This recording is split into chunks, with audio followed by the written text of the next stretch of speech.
I want to tell you about 35 years work with a group of men. It's a rotten slide. For 35 years, we followed a cohort of men in Caerphilly. Now, it's not just 35 men who happen to volunteer. This is a representative population sample. 90% of the people in Caerphilly and in the surrounding villages, 90% of those between 45 and 59 gave signed agreement to work with us on a long-term cohort study. And that's what I want to present to you. We maintained the contact with them, with the survivors, right to the end of the 35 years. And every 5 years, we saw them again. And so the late 90% of them, we put enormous effort into this. So this is a representative sample. It's not a group of friends and relatives. It's not a group of volunteers. First of all, I'd like to talk to you a little bit about treatment and prevention and the difference between them. Last September, I concluded 60 years of medical research. First of all, 32 years in an MRC, Medical Research Council, specialized research unit, and since then with a department in Cardiff University. My emphasis throughout those 60 years has been on prevention. And there are certain fundamental differences between prevention and treatment, which are fundamental to what I'm going to show you. Now, anything we measure in the community, whether it's blood pressure, whether it's height and weight, whatever it is, it has that sort of distribution. A lot of people in the middle, smaller numbers at the extremes. Things like low blood pressure, high blood pressure are distributed in that way in the community. Cholesterol, and hence the distribution of heart disease shows the same relationship. And almost any disease, almost any factor involved in disease shows that distribution. The risk of disease, if it's blood pressure, it goes that way. And at the tail end, there's a very high risk of 4-fold, 6-fold increase in risk. But the risk extends across the distribution.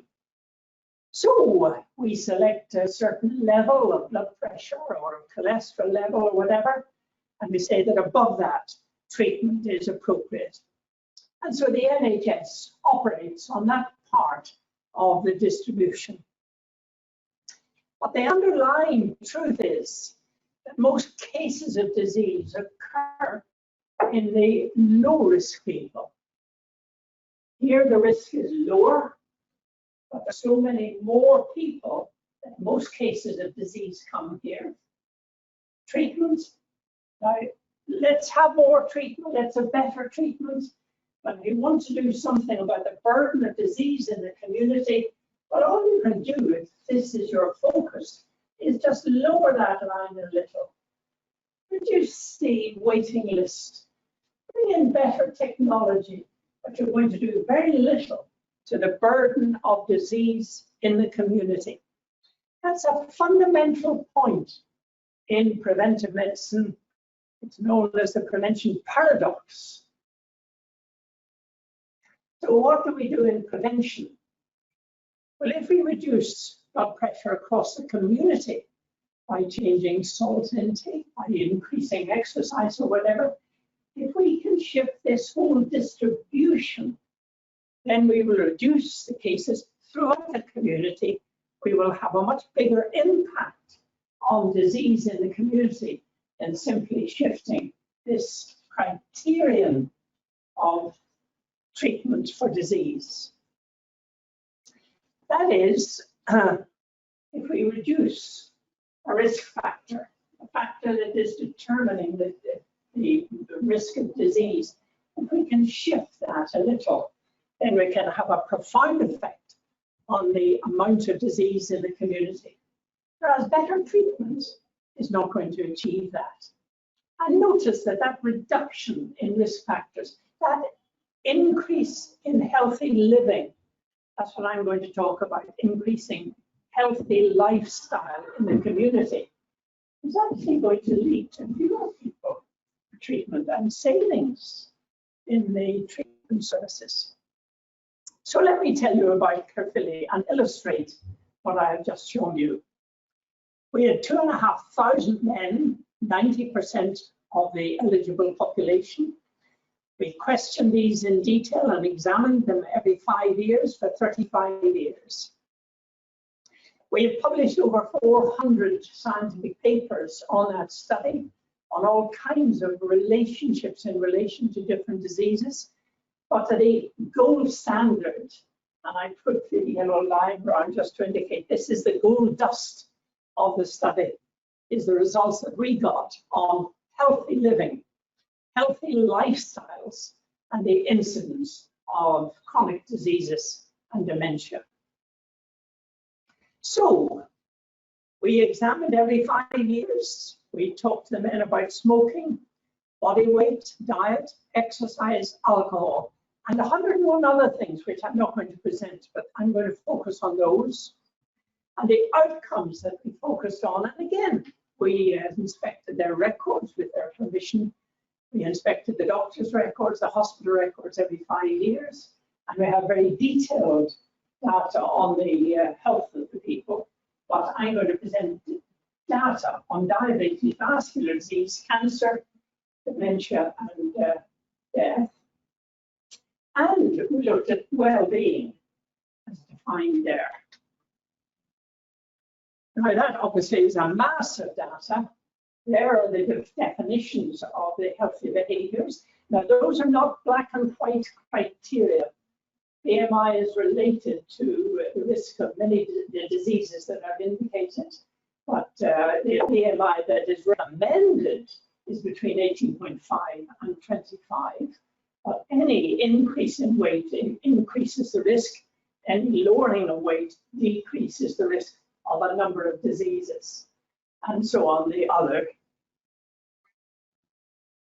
So the 5 healthy behaviors, in order to handle the data, we defined unhealthy lifestyle as none or one of those behaviors followed consistently over each 5 years. And a healthy lifestyle is 4 or 5 of the behaviors. Now, those are fairly well accepted in the world literature, and there's now a fairly extensive literature on what I'm talking about. So we're going to relate the 5 healthy behaviors in terms of healthy and unhealthy, the grouping that I indicated, and those outcomes. And the way I'm going to present it is in a table like this, where here we have the diseases, diabetes, vascular disease, cancer, and the numbers are fairly substantial. This is not a Friday afternoon study where we've got half a dozen men. No, we've got pretty big numbers. Here are the healthy behaviors, and I'm just going to present unhealthy, not a one behavior, only one behavior. And we set those statistically at 100. And then we look at the reductions in those who lived a healthy lifestyle. How much better was the experience of diabetes in men who followed 4 or 5 healthy behaviors? Well, to show you just the one as an example, diabetes, there was a 70% reduction in those who lived a healthy lifestyle compared to those who lived an unhealthy lifestyle. 70%. Now, no tablet, no intervention will do that to that extent. There for vascular disease, almost a 70% reduction, cancer 35 by 1/3, cognitive decline, dementia. The reductions are massive from a healthy lifestyle. We were the first to publish on cognitive decline and dementia. We put enormous effort into cognitive decline with repeated tests, very detailed tests on brain function. And dementia was diagnosed by Tony Baer, who is the local expert, and a neurologist. Together they saw the men and diagnosed, or those with cognitive decline, diagnosed whether or not there was clinical dementia. So those were unique data when they were first published. There is a supporting literature on the other diseases. Some of the studies are larger, but ours is one of the most detailed studies on this association of disease with lifestyle. Now, if I'd been asked to talk about dementia alone, I would have probably started with this slide and then picked out some of these. We have published on all of those and dementia, but that's not my purpose. I'm going to focus just on the more simple presentation. Now, there are several ways that the results that I've already shown you can be displayed, and this is the simplest. The reductions in disease, 70% with diabetes, 60% with heart disease, a third with cancer, and up to 60% less dementia. But of course, some of the men got the disease. Some of the men still got cancer. They still got a heart attack. This is not a total cure. It is a reduction, a substantial reduction, but still got those diseases. So we looked at the delay before they got it. And we found a vascular disease in those who lived a healthy lifestyle, but still got heart disease. It occurred 13 years later. In those who fulfill the definition of a healthy lifestyle, but still got dementia or cognitive decline, well, it came 6 years later. Another way of looking at the results are that more than twice as many at retirement were fit and healthy. Benefits of a healthy lifestyle were more than twice in those who lived a healthy lifestyle. But this is the main way that I want to present these data. The disease burden in the community was reduced by healthy living. And I'd like to focus on that, and the rest of my talk really develops this. Suppose at the beginning of our Caerphilly study, 35 years before, suppose we had gone to each man and had urged each man to live a more healthy lifestyle, and to hope that they would live this healthy lifestyle would be unrealistic. So the hypothesis that I'm testing is, suppose we urged each man of the 2,500, suppose we had urged them simply to take up one additional healthy behavior. Just take up one more, just add one healthy behavior to your lifestyle. That's not unreasonable, but of course an awful lot won't do it. And suppose we add to our test of this hypothesis, suppose only half had done that. So make a very small request, a very reasonable request to the men in this cohort of 2,500 men. Make a very reasonable request to them. Take up one, just one of the 5 healthy behaviors that you're not following at the moment. And suppose only half of them had done so. Well, what would have been the effect on disease in that cohort in Caerphilly and the surrounding villages? Well, there would have been 12% less diabetes. There would have been 13% less dementia. Now, that is hard data. That is observational data from a cohort who lived those 35 years. This is not a back of envelope estimate based on some figures from Framingham in the USA. These are hard data. We followed these men, we saw them. We went to their notes and we extracted evidence of disease. And there is a pretty massive reduction in the burden of disease.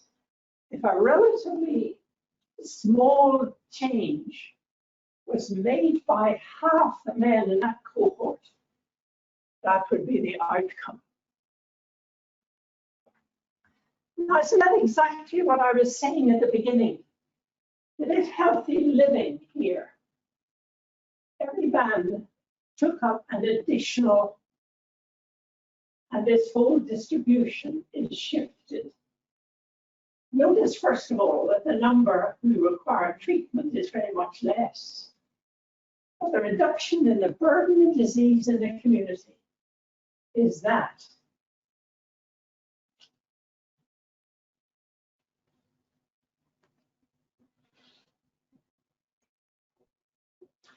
Now that's disease. I think of well-being as the mirror image of disease. The doctor is interested in disease and indications of disease. The men are interested in how they feel, how they're active, how they're coping with daily life. Well-being is defined by World Health Organization, as is stated there. So, what about healthy living? Well, when the men were elderly, 75 to 89, we estimated well-being on all of these aspects of well-being. And every one of those was substantially increased in those who had been following a healthy lifestyle.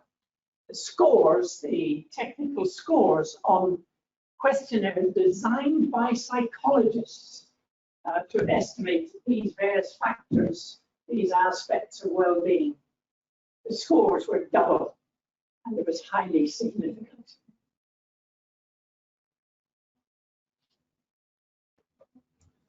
So, to summarize, an increase in healthy lifestyles across Wales would have a massive effect. Even a small increase, as I've indicated, such as taking up one additional healthy behaviour. And not everybody will do that, but if we make the reasonable estimate that perhaps we could persuade half the people to increase some aspect of their healthy lifestyle. So how effective was the publicity and the health promotion to do that kind of thing? Well, when we set up our study in 1979, the number of people following a healthy lifestyle, that is 4 or 5 of the behaviours, was 8%.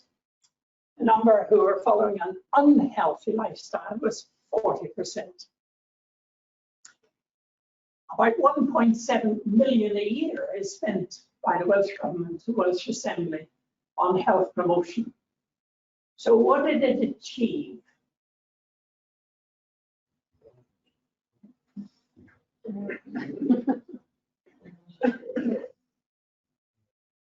It's not very impressive.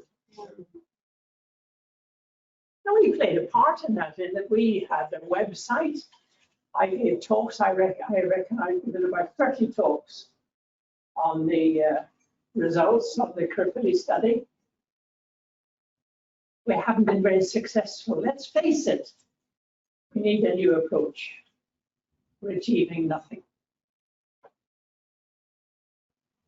Now, smoking has been decreased. But the thing that has compensated for that more than any other is an increase in weight. And body weights in Wales are greater, the increase in body weights are greater than any other part of the UK, and the UK, I believe, leads Europe in unhealthy behaviours. So Wales is pretty bad. Now, this was achieved. I think health education, health promotion probably played a small part in that. I think we'd all admit there was legislation. It was the social, the attitude of peers, led the decrease, rather than formal education, formal health promotion. Can we apply that to the other aspects of a healthy lifestyle? Well, probably not. So what do we do? Well, we can say it's not their fault. It's all the food industry, it's all the supermarkets, it's the ready meals, it's the bug off. It's the the sugar industry. Well, okay, keep those arguments going. They're good fun, but they haven't achieved anything except that weight increases. What are promoting weight loss pills? There are a few of them. I put the list from the web there. None of them are successful, and certainly none of them achieve any lasting effect on body weight. Should Big Pharma be funded better? Well, I don't think many of us would vote for that. Now there's an answer. Promote gastric surgery. Anybody overweight, have your stomach stapled, a part of it removed. Very, very effective. I don't know that many will go for that.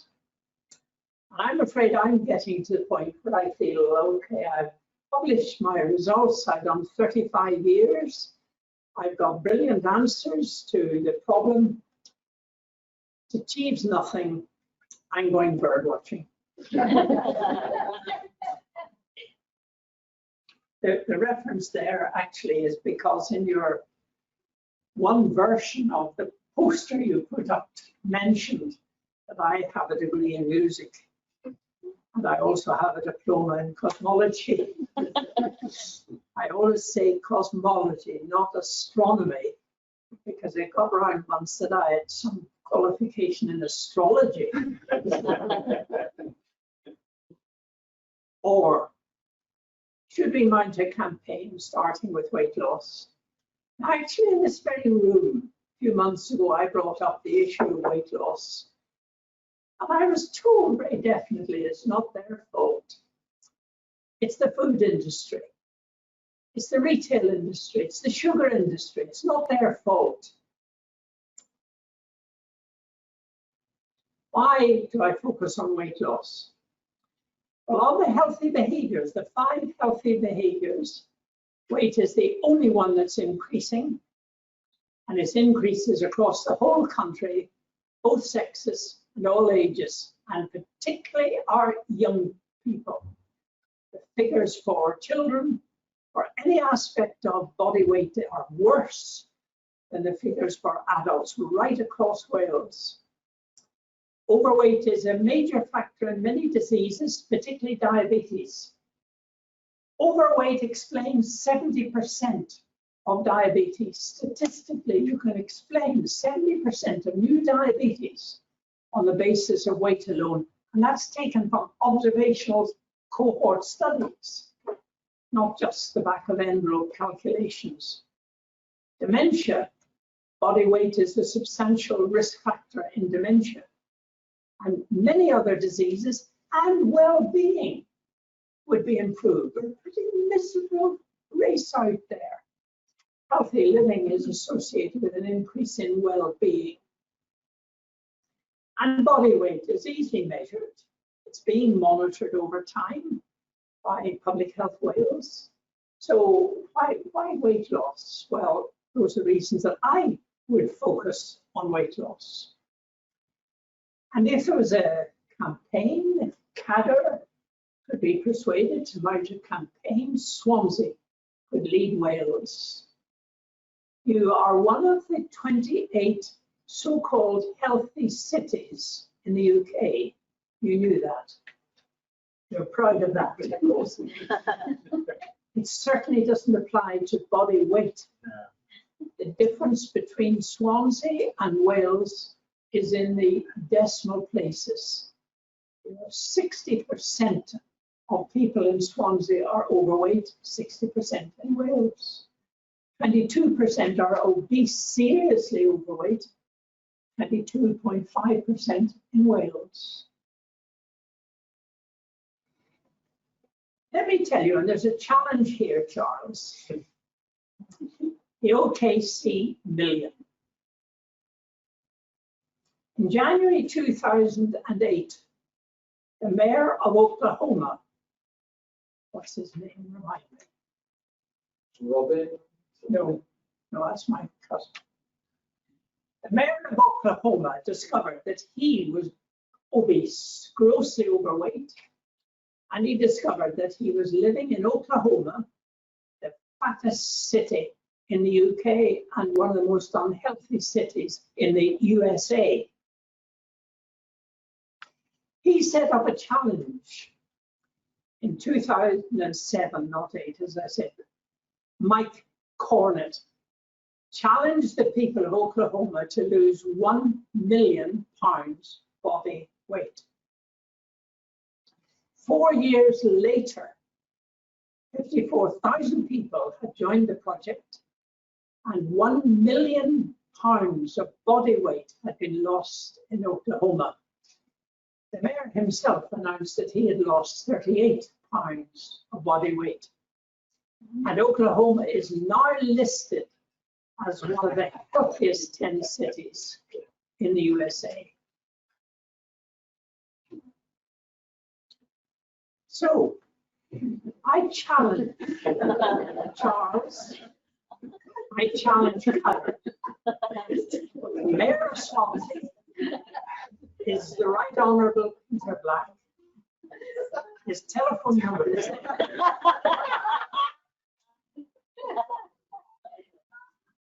We wasted an awful lot of time this morning, but I'm free this afternoon to go and see the mayor with you to mount a weight loss challenge in Swansea to lead the world.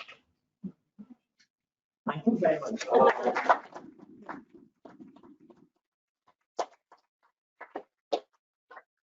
Brilliant. Thank you very much. Made up for some of you. Yeah, thank you very much. Brilliant. I think that's some challenge. I think we should do it. Brilliant. Thank you very much. Has anyone any questions for Peter straight away? A few minutes. You started following these gentlemen when they were in middle age, and you said that a lot of them had unhealthy behaviours. If someone, say, gets to 60 and they suddenly think, right, I'm going to live healthily, did you gather data on whether a change of behaviour later on made a difference to the outcomes? I would have to say that's an assumption. And our data would fit with that assumption, but we did not test that assumption. And you got that question, that if there's a change, does it bring benefit? I think it's a very reasonable assumption. I'm sure that our data would support it, but we did not actually test it statistically. May I ask a question about the diabetes you're talking about? Are you differentiating between type 1 and type 2 diabetes? That is type 2 diabetes. Yes, I didn't bother showing. Yeah. Yes, yes. Why did you choose men only? We were funded to do it. We were funded to do a study on heart disease. Men in 1980 had 4 times the risk of heart disease. So we would have had to study at least 10,000 women if we'd added them to the core. We did not have those resources. But the literature generally shows that all the results that I presented are very closely similar in men and women. There are several big American studies, there are several British studies which have included men and women, and they show virtually the same picture. It was simply that funding that we had would not have allowed us to put in women as well. We love them dearly. Can you clarify something on one of the slides? You show a 1980 estimate and a 2013 public health trials in relation to healthy lifestyle and unhealthy, where it got worse. Yes. Did that relate to Caerphilly or did that relate to all Wales? Those figures, I think, are all Wales. In our original publication, we focus on Caerphilly alone. But I think that those figures are, well, they must be because they're from the Assembly survey of 5,000 people who are weighed and measured and dietary data taken every other year, I think it is.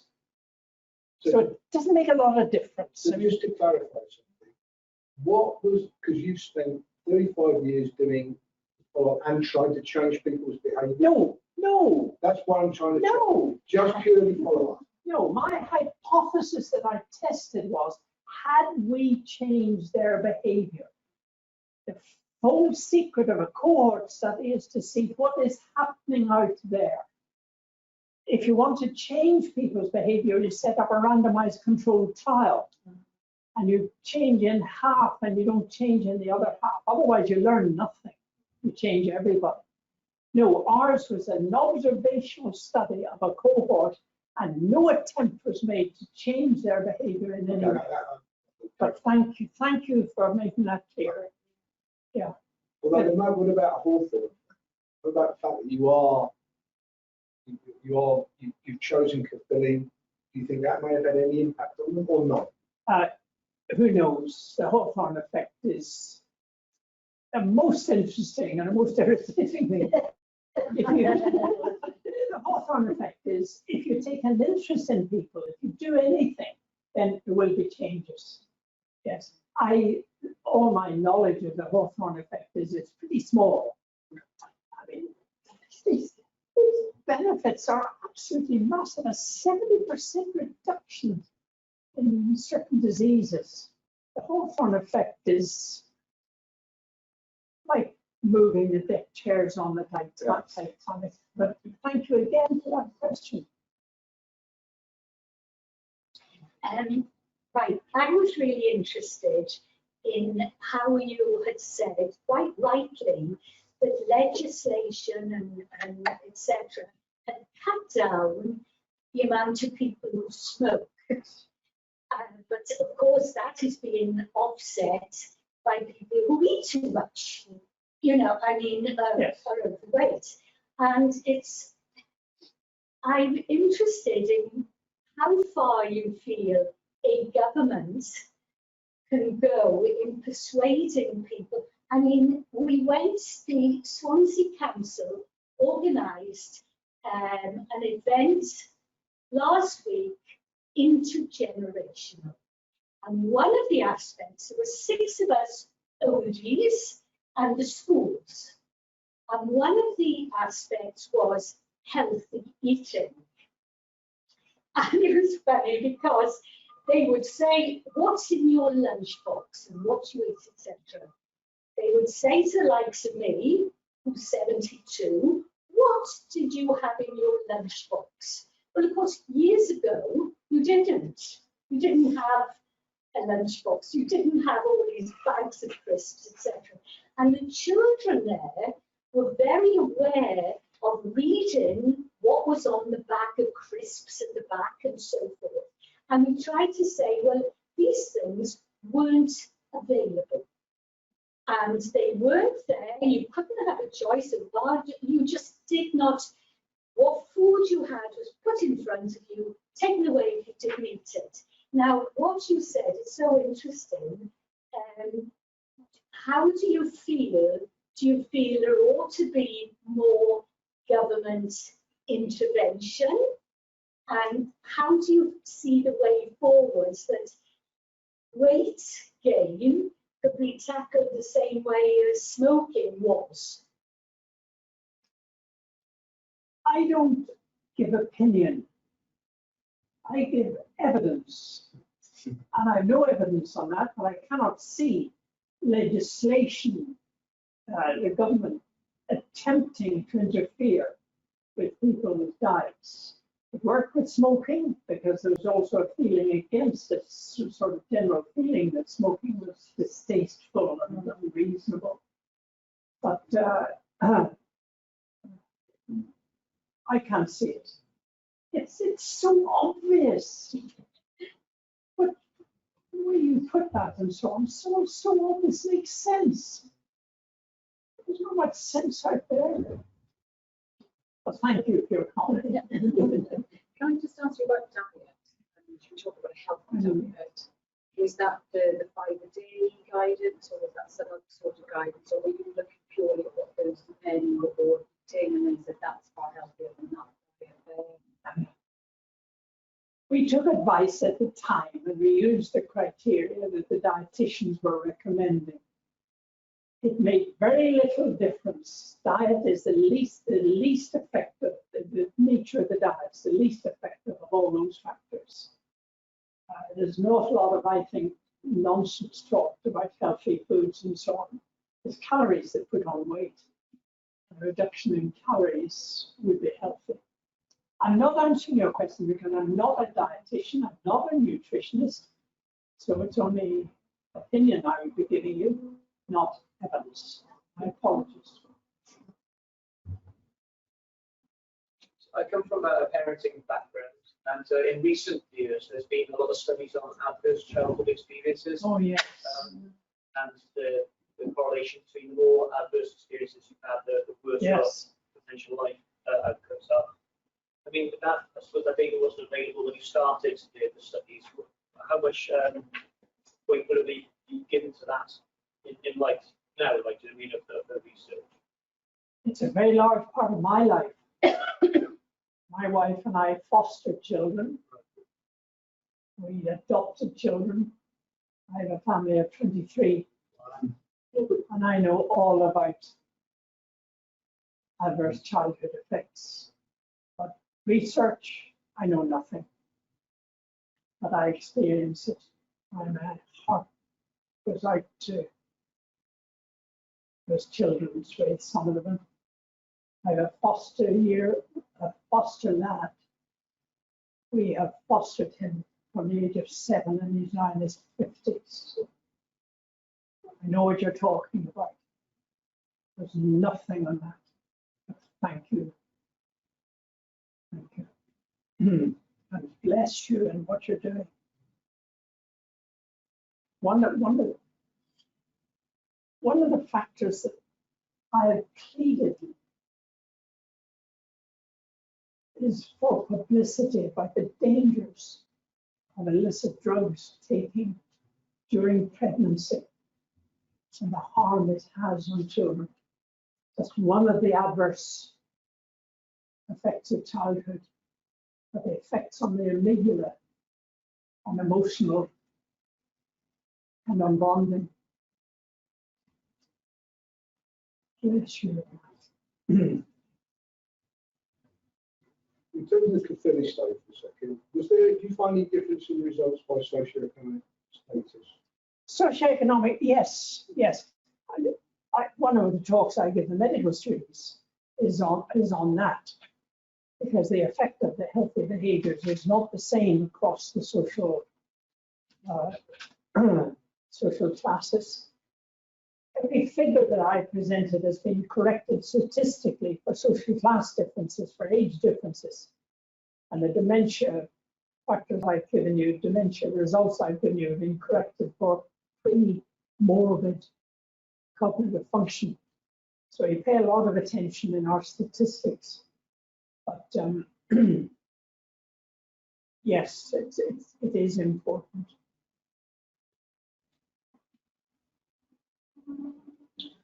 What about natural sugars, which are in milk food, like berries, fruit, and things like that? Shouldn't more be done about that, not to add things to them? That would help. Well, again, it'd be my opinion, and I love Yeah, that. But what I'm saying is like adding salt or adding sugar when it's naturally in them. Well, maybe. I thought that would have helped a lot. Well, I don't know the evidence. Yeah. But certainly they add to calories.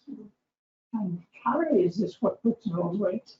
But I started doing my own different dictionary on fruit and veg, which is natural in them, and I think that helps a lot. Yeah. Well, I don't know. I have no evidence. Any